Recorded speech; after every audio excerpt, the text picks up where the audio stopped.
Alright, y'all, I have to share with you guys what I was hearing in church today because it was so timely, literally for such a time as this. So I'm gonna be one of those people who are like navigating our life in our 20s because what the heck is this? Yeah, like what is this? I'm 22 and like I completely nowhere where I that I should be or want to be in life. I'm figuring this out more so with the Lord too. So as we're figuring this out, we're making sure that our foundation is strong and firm more than ever in Christ and in God, right? Because we are not abandoned in this season of life. It's okay. Pastor would spin these bars and he was like, you know, what season of life you're in? I'm in a season of asking God, seeking him and knocking on the door.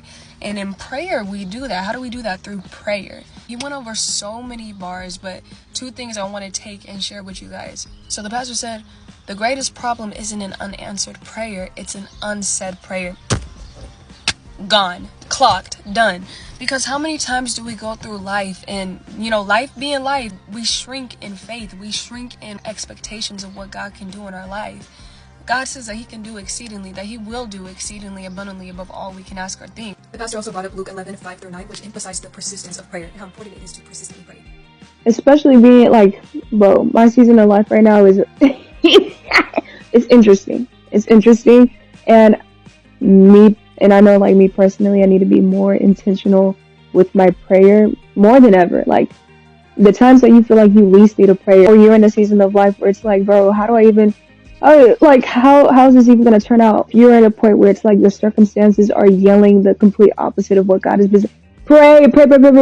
Like that is when we jump on prayer more than ever, because it's like God gives us the authority through our prayers to move mountains, like to move, to get back up, to do what it is that he's called us to do, to live a life that is exceedingly abundantly above more we can ask or think. And that can be such a struggle. Like, I know it's easier said than done, trust.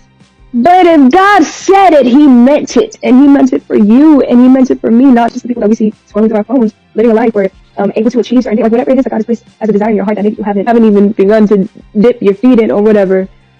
Love. We stand on a firm foundation, and he doesn't leave us helpless. Like, ask, seek, and knock. And continue to do so. And continue to do it again. Okay.